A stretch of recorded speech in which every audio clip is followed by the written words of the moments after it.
नमस्कार, मैं हूं आपके साथ अंकिता पाल। बुलेटिन की शुरुआत करते हैं। हरियाणा में सीएम नायब सिंह सैनी के नेतृत्व वाली नई सरकार के मंत्रियों के विभागों का बंटवारा हो गया है। मुख्यमंत्री नायब सिंह सैनी ने अपने पास में 13 डिपार्टमेंट रखे हैं, जिनमें से गृह विभाग, एक्साइज और साथ ही टैक्सेशन, प्लानिंग, टाउन और country planning and urban state information public relation शामिल है। तो वहीं कैबिनेट मंत्री अनिल विज को भी बिजली, ट्रांसपोर्ट और लेबर डिपार्टमेंट दिया गया है। कैबिनेट मंत्री कृष्ण लाल पवार को पंचायत, खान और भू विज्ञान विभाग दिया गया है। कैबिनेट मंत्री राव नरवीर को इंडस्ट्री और commerce, forest and wildlife department, Mahipal Dhanda को school education, higher education department दिया गया है। इसके साथ ही कैबिनेट मंत्री विपुल गोयल को भी अर्बन लोकल बॉडी, रेवेन्यू और डिजास्टर, और वहीं श्रुति चौधरी को महिला एवं बाल विकास, सिंचाई और जल संसाधन विभाग दिया गया है।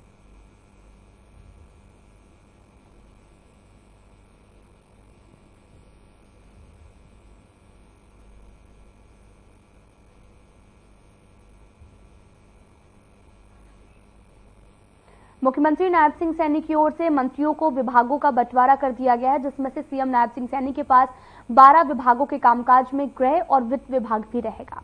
तो वहीं मुख्यमंत्री ने निकायों और पंचायतों में समाधान शिविर लगाने के भी निर्देश यहां पर दिए हैं।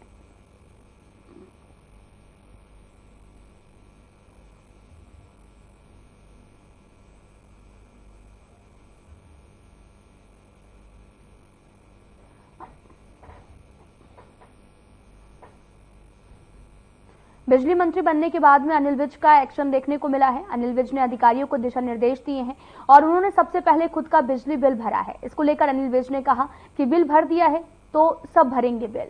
वहीं अधिकारियों को फटकार लगाते हुए बोले कि अंबाला छावनी से बिजली व्यवसाय दुरुस्त करने के भी निर्देश दे दिए हैं। विज बोले, अगर एक भी खंभा गलत जगह पर दिखा या फिर बिजली की तारें ढीली दिखी तो बड़ा एक्शन होगा। मैंने तो कहा था कि मुझे आप चाहे मिनिस्टर विदाउट पोर्टफोलियो बना दें, तो काम तो सारा ही करना ना जी, उसमें डिपार्टमेंट का कोई फर्क नहीं। तो रात को 12:05 पर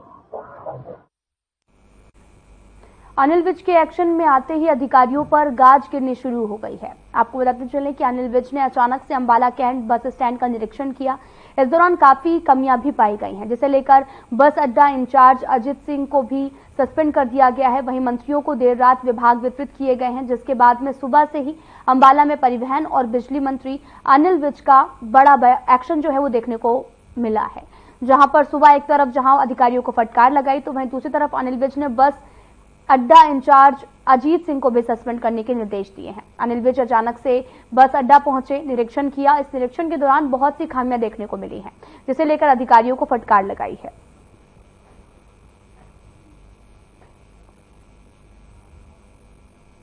आपको बताते चले कि अनिल विज एक्शन मोड में नजर आए हैं। बस स्टैंड का निरीक्षण किया, अधिकारियों को यहां पर फटकार लगाते हुए भी नजर आए और साथ ही सुरक्षा व्यवस्थाओं का जायजा लेते हुए अनिल विज नजर आए हैं। आपको बताते चले कि हरियाणा सरकार में विभागों के बंटवारे हो चुके हैं। सीएम नायब सिंह सैनी जो है वो पावरफुल बनकर उभरे हैं और उनके पास 13 से ज्यादा विभाग भी हैं। और वहीं अनिल विज भी एक्शन मोड में भी नजर आ रहे हैं। बस स्टैंड का जायजा लेते हुए वो नजर आए। आपको तस्वीरें भी दिखा रहे हैं, जहां पर प्रदेश में बीजेपी की तीसरी बार सरकार बनने के बाद में मंत्री बने हैं और जिसके बाद में आपको बताते चले कि लगातार अधिकारियों को फटकार लगाते हुए अनिल विज नजर आए हैं। यार ये सरकार ने ट्रांसपोर्ट डिपार्टमेंट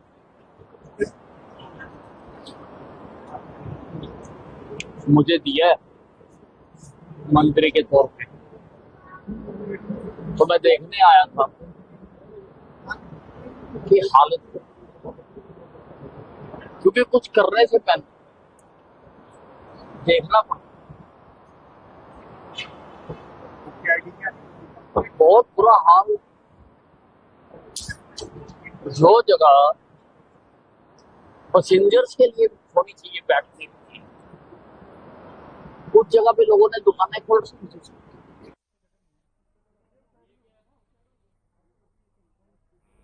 अंबाला शहर में सनातन धर्म सभा ने सनातन धर्म आरोग्य केंद्र और जिम की शुरुआत की गई है, जिसका विधिवत रूप से हरियाणा के पूर्व राज्य मंत्री असीम गोयल ने फीता काटकर उद्घाटन किया है। और इस आरोग्य केंद्र में आमजन को प्राकृतिक चिकित्सक और साथ ही एक्यूप्रेशर, मेडिटेशन और फिजियोथेरेपी की सुविधा मिलेगी। इस मौके पर असीम गोयल ने कहा कि सनातन धर्म सभा पहले शिक्षा को बढ़ावा देने के कार्य शहर में कर रहे थे, अब स्वास्थ्य और नेचुरोपैथी के नाते भी कार्य करेंगे।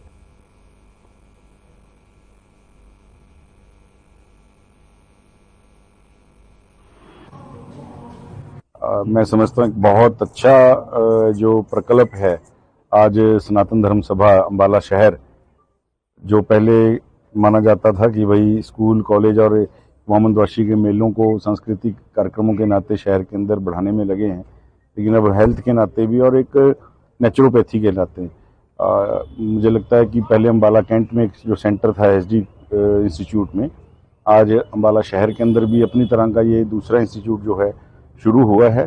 निश्चित रूप से जिन लोगों को समस्याएं हैं, चाहे हमारे बुजुर्ग हैं या जो भी इन समस्याओं से पीड़ित हैं, उनके लिए एक नेचुरोपैथी के इन्होंने ट्रेनर भी जिस प्रकार से रखे हैं और डॉक्टर्स रखे हैं, एडवाइजर रखे हैं। ये इंस्टीट्यूशन जो मतलब एजुकेशनल तक सीमित नहीं है, आज एक नया अध्याय इसमें जोड़ने जा रहे हैं और वो हमारा physiotherapy centre, nature cure centre और सबसे बड़ी जिम, जो आजकल के बच्चे जो है जिम बड़ा एंजॉय भी करते हैं और ज्वाइन करते हैं, लेकिन यहाँ पे पेड होगा, लेकिन यह कि बिल्कुल नॉमिनल रेट पे होगा।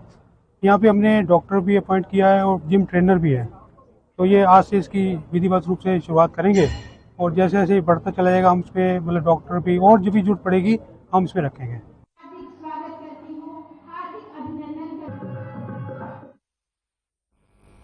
हरियाणा के कैबिनेट मंत्री अनिल विज ने कमान संभालते ही अंबाला छावनी के सिविल अस्पताल को सौगात दी है। विज ने सिविल अस्पताल परिसर के समक्ष नवनिर्मित एक्सीलेटर फुट ओवर ब्रिज का उद्घाटन किया है। आपको तस्वीरें दिखा रहे हैं जो कि अनिल विज की हैं। आपको बताते चलें कि उन्होंने रिबन काटकर उद्घाटन किया है, कार्यक्रम स्थल पर पहुंचे थे और जहां पर हरियाणा के अंबाला कैंट में एक्सीलेटर युक्त फुट ओवर ब्रिज के उद्घाटन कार्यक्रम के दौरान यहां पर पहुंचे थे। और साथ ही आपको यह भी बताते चले कि तस्वीरें भी आपको अंबाला से दिखा रहे हैं, जहां पर एक्सीलेटर फुट ओवर ब्रिज की सौगात भी दी है और जिस दौरान रिबन काटने के बाद अनिल विज ने निरीक्षण भी किया और साथ ही उनके साथ में तमाम अधिकारी और बीजेपी कार्यकर्ता भी मौजूद रहे। और साथ ही आपको ये भी बताते चले कि एक्सीलेटर के नीचे खड़े हुए लोगों से अनिल विज ने बातचीत भी की है। आपको तस्वीरें दिखा रहे हैं जो कि अंबाला से हैं। कुरुक्षेत्र के कस्बा शाहबाद में पहुंचने पर हरियाणा के कैबिनेट मंत्री कृष्ण बेदी का जोरदार स्वागत किया गया है। बेदी ने कहा कि हरियाणा से ही नहीं बल्कि पूरे देश में जो है वो कांग्रेस खत्म है और गरीब वर्ग की वर्षों से लड़ाई चल रही थी। सर्वोच्च न्यायालय की मुहर भी लगी है।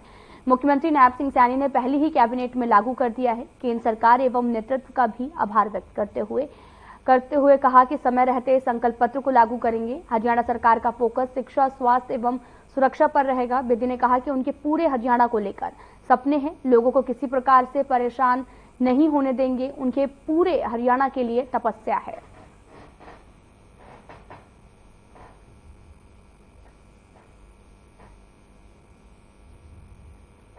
लड़ाई गरीब वर्ग की कोई आज की लड़ाई नहीं, शायद आप लोगों ने वो टाइम नहीं देखा। मेरे को बदल ऊपर कर हरियाणा के अंदर 1982 के अंदर इसकी मांग उठनी शुरू हुई थी। 1982 के अंदर हरियाणा युवा वाल्मीकि महासभा बनी थी, जिसका मुख्यालय कुरुक्षेत्र में था और 84 से इस मांग के साथ मैं जुड़ा हुआ था। 94 में कुछ समय के लिए भजनलाल जी ने इसको लागू किया था, परंतु 2005 में भूपेंद्र सिंह हुड्डा ने इसको खत्म किया था। 2005 से लेकर अब तक हमारा समाज बेहतरीन लड़ाई लड़ रहा था, कोर्ट के माध्यम से भी, किसी और माध्यम से भी, कि आज सुप्रीम कोर्ट की मोहर लगी है और नायब सिंह सैनी जी ने पहली कैबिनेट में पहली ही कलम से इसको लागू कर दिया। हमारे बीच में हमारे कुरुक्षेत्र में अशोक अरोड़ा ने पंजाबी धर्मशाला में हल्का थानेसर के कार्यकर्ताओं का आभार जताने के लिए बुलाई गई बैठक को संबोधित किया है। इस मौके पर कांग्रेस के नवनिर्वाचित विधायक और पूर्व मंत्री अशोक अरोड़ा ने कहा कि थानेसर से कांग्रेस की जीत कार्यकर्ताओं को समर्पित है। वहीं अरोड़ा ने सुभाष सुधा पर निशाना साधते हुए कहा कि किसी भी कीमत पर कार्यकर्ताओं का उत्पीड़न नहीं होने दिया जाएगा। और वहीं उन्होंने ये भी कहा कि किसान डीएपी खाद के लिए मारे मारे घूम रहे हैं। सरकार को पहले से ही डीएपी खाद का प्रबंधन जो है वो करना चाहिए था।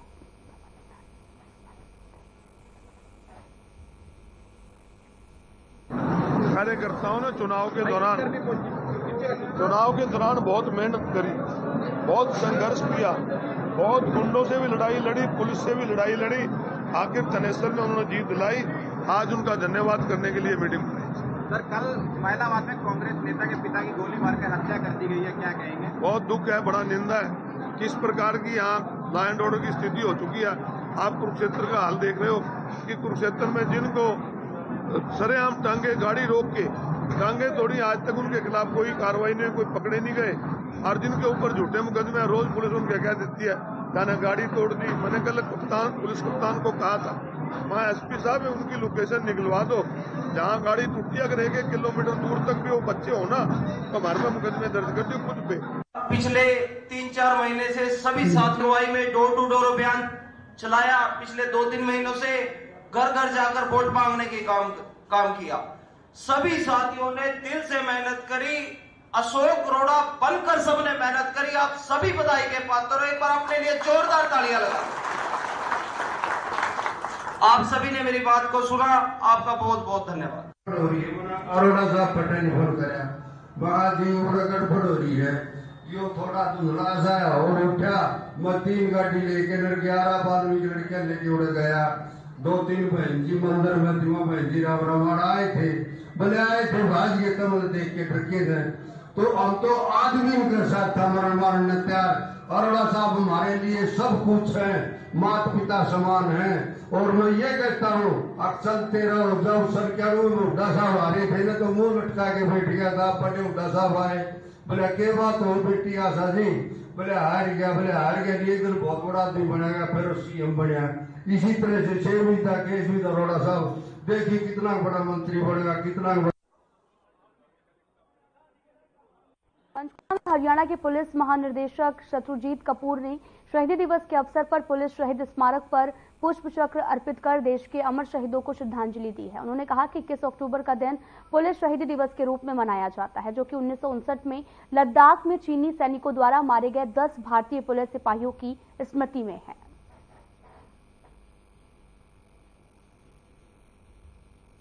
21 अक्टूबर का दिन है और जैसा कि आप जानते हैं पुलिस शहीदी दिवस मनाया जाता है आज ही के दिन।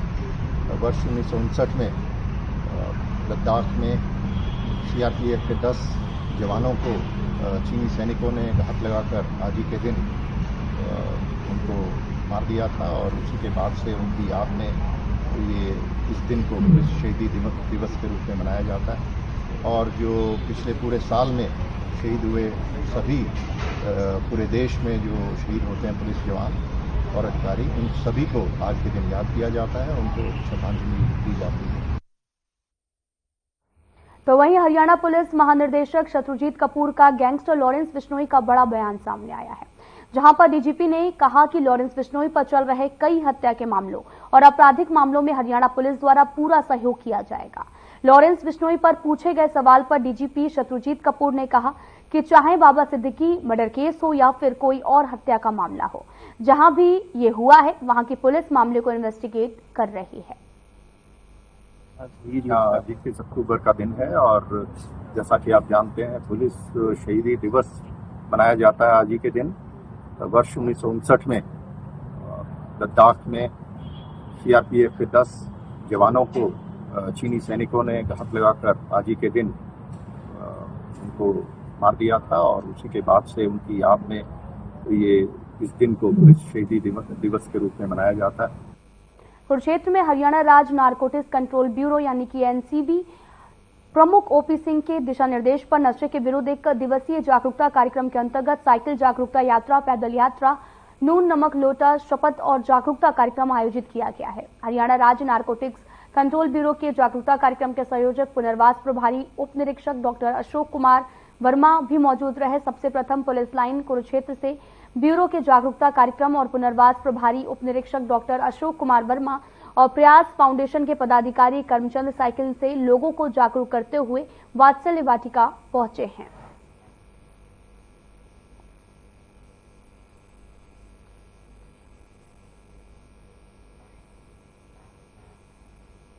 अंबाला में राष्ट्रीय स्वयंसेवक संघ की अंबाला शाखा का पथ संचलन हुआ है।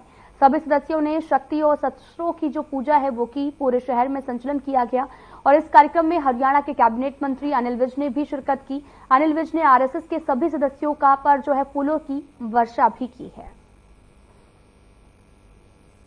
आज हमारे अंबाला छावनी नगर का संचलन कार्यक्रम था। ये एक तरह से हमारा जो है शक्ति दिवस भी रहता है। इस दिन हम शक्ति की पूजा करते हैं, शस्त्रों की पूजा करते हैं। सामान्यतः विजयदशमी पे रहता है। हमारा जो राष्ट्रीय स्वयंसेवक संघ है इसकी स्थापना सन 1925 में दशहरे के दिन हुई थी। तो उसी निमित्त जो है प्रतिवर्ष यह उत्सव मनाया जाता है। तो यह उत्सव इस बार जो हमने 20 तारीख आज जो है मनाया है और इसमें हमारे घोष का प्रदर्शन रहता है। उसके साथ ही नगर के अंदर संचलन निकालते हैं जिसको हम रूट मार्च भी कहते हैं, जिसमें कि स्वयंसेवकों के अनुशासन का, उनकी कर्तव्य परायणता का और दृढ़ निश्चय का प्रदर्शन होता है कि कैसे छोटे छोटे बालक बिल्कुल एक पंक्ति के अंदर सीधे होकर चलते हैं। कोई आवाज लगाए, कोई कुछ बुलाए, उसकी तरफ ध्यान नहीं देते। संघ की दृष्टि से मेरे पास नगर सेवा प्रमुख का दायित्व है। अपना मैं समाज के सभी सामाजिक संस्थाओं, बाजारों का धन्यवाद करना चाहूँगा कि उन्होंने आज हमारे संचलन जो हमारा निकला उसका पुष्प वर्षा से और जय घोषों से बहुत अच्छा स्वागत किया। मैं सभी अपना गीता गोपाल, अपना सराफा बाजार एसोसिएशन, कबाड़ी बाजार एसोसिएशन और ये अपना क्या कहते हैं भारतीय जनता पार्टी और मंदिरों की संस्थाएं जो जुड़ी हुई हैं और सबका मैं धन्यवाद करना चाहूँगा जिन्होंने हमारा पुष्प वर्षा से बहुत अच्छा स्वागत किया। धान के सीजन में जहां किसान फसलों के अच्छे दाम ले रहे हैं तो वहीं दूसरी तरफ मजदूरों को भी रोजगार मिल रहा है। लेकिन कुछ प्रवासी मजदूर जो कि यमुनानगर में रोजगार की तलाश में आते हैं वह भी अनाज मंडी के सहारे अपना परिवार पाल रहे हैं। यमुनानगर में यूपी और बिहार में प्रवासी मजदूर आते हैं। पुरुष तो अनाज मंडी में मजदूरी करते हैं तो महिला मजदूर फड़े से अनाज निकालती हैं। छजरौली की नई और पुरानी अनाज मंडी में दर्जनों प्रवासी मजदूर ऐसे भी काम कर रहे हैं जिसमें महिलाएं सबसे आगे हैं। उन्होंने ये भी बताया कि हम कई महिलाएं इकट्ठा होकर फड़े से धान निकाल लेते हैं और रोजाना 20 से 25 किलो आसानी से अनाज निकाला जाता है। उसके बाद में हम इसे बेच देते हैं जिससे हमारे परिवार का पालन पोषण अच्छा होता है। किलो कौदे का सवेरे ही के लाल हैं। तो कितना निकलता है धान? 20 किलो ले, 20 किलो 25 किलो निकल जाए। कितने लोग लगते हैं इसमें? 4 बंदे हैं, 4 बंदे। तो क्या करते हो फिर इसका? हाँ? क्या करते हो इस धान का? बेचते हैं। बेचते हो? हाँ। कहाँ बेचते हो? कहाँ बेचते हो? लाला के पास। लाला के पास। तो घर चल जाता है? हाँ। 1 महीना आसानी से घर चल जाता है? हाँ, घर चल जाते हैं। कबाड़ झाड़ते हैं, बेचते हैं। तो किसमें से कबाड़ निकालते हो आप? झरना कहाँ से? कितने लोग लगे रहते हैं? 4-5 आदमी रहते हैं, 10-15 किलो मिल जाता है। हाँ, वही में खर्च पानी चलता है। तो कितना निकल जाता है पूरे दिन में धान? एक दिन में निकलता है 10 किलो, 15 किलो, 20 किलो। तो क्या करते हो उसका? बेचते हैं। घर परिवार का गुजारा चल जाता है? हाँ, खर्चा पानी चल जाता है। अच्छा, तो कितने दिन करते हैं? पूरा सीजन ही करते हो? हाँ, पूरे सीजन करते हैं। सीएम नायब सिंह सैनी दिल्ली में केंद्रीय मंत्री और बीजेपी प्रमुख जेपी नड्डा के आवास पर पहुंचे हैं, जहां सीएम सैनी ने बीजेपी अध्यक्ष जेपी नड्डा से मुलाकात की। इस दौरान दोनों ही एक दूसरे को लड्डू खिलाते नजर आए और विभागों के बंटवारे के बाद मुख्यमंत्री नायब सिंह सैनी का ये पहला दिल्ली दौरा रहा है।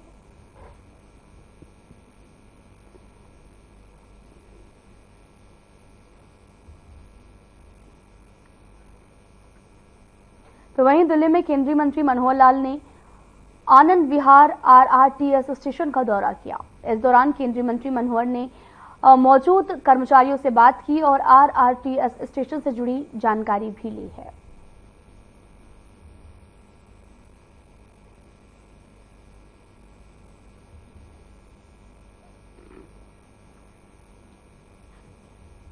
त्रिपुरा के पूर्व सीएम और सांसद विप्लव देव से मुख्यमंत्री नायब सिंह सैनी ने दिल्ली में मुलाकात की और प्रदेश में आगामी राजनीतिक गतिविधियों को लेकर चर्चा की गई है। आपको तस्वीरें दिखा रहे हैं जो कि दिल्ली से हैं, जहां पर सीएम नायब सिंह सैनी पहुंचे थे, जहां पर विप्लव देव से सीएम सैनी ने मुलाकात की, जहां पर एक दूसरे का लड्डू खिलाकर मुंह मीठा किया और इसके बाद में लगातार बातचीत की गई। आपको तस्वीरें भी दिखा रहे हैं जहां पर विप्लव देव से सीएम सैनी ने मुलाकात की है और वो दिल्ली पहुंचे थे जहां पर सीएम सैनी ने मुलाकात की और उसके बाद में बातचीत भी की गई है।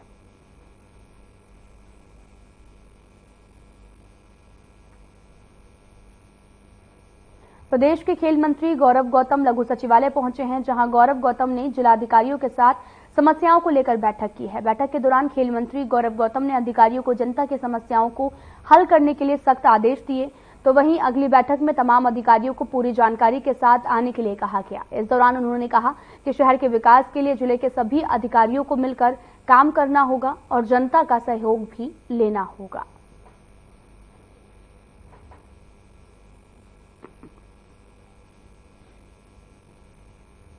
शिकायत से लेकर लापरवाही तक कोई ऐसी चीज हमारे संज्ञान में ना आए जिससे हमारा रिश्ता खराब हो।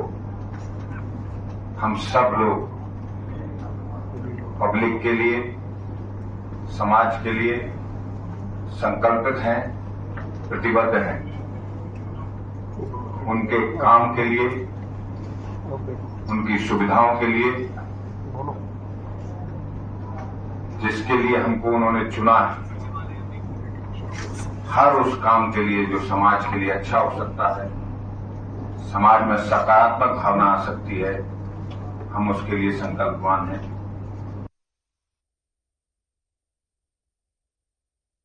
तो वहीं कैबिनेट मंत्री श्रुति चौधरी आज अपने पैतृक गांव गोलागढ़ पहुंची जहां अपनी माता राज्यसभा सांसद किरण चौधरी के साथ में गोलागढ़ पहुंचकर चौधरी बंशीलाल जी और साथ ही चौधरी सुरेन जी के समाधि पर पुष्प अर्पित किया और यहां पर जनसमूह को श्रुति ने संबोधित भी किया।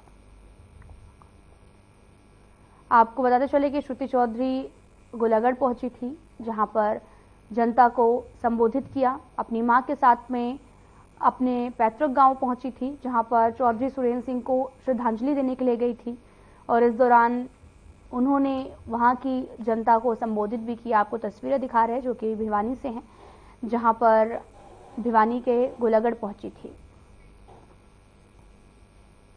सिंचाई एवं महिला बाल विकास मंत्री श्रुति चौधरी ने हाल ही में अधिकारियों को विकास कार्यों में तेजी लाने के आवश्यक निर्देश दिए हैं। 1 महीने बाद होने वाली मीटिंग में सभी अधिकारियों को प्रगति रिपोर्ट के साथ में उपस्थित होना होगा, जिसको लेकर श्रुति चौधरी ने बीजेपी के संकल्प पत्र में महिलाओं के लिए रखे गए बिंदुओं की चर्चा की है। उन्होंने आश्वासन दिया कि महिलाओं को 2100 रुपए की सहायता और बेटियों को स्कूटी जैसी योजनाओं को जल्द ही लागू किया जाएगा। ये कदम न केवल महिलाओं को सशक्त बनाने में मदद करेगा बल्कि समाज में उनकी स्थिति को बेहतर भी बनाएगा।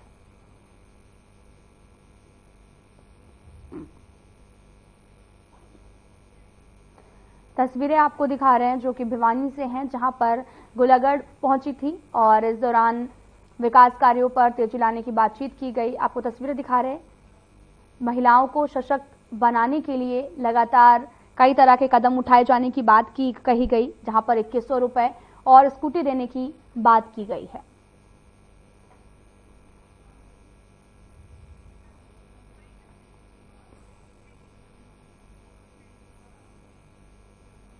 फिलहाल इस वीडियो में इतना ही। नमस्कार।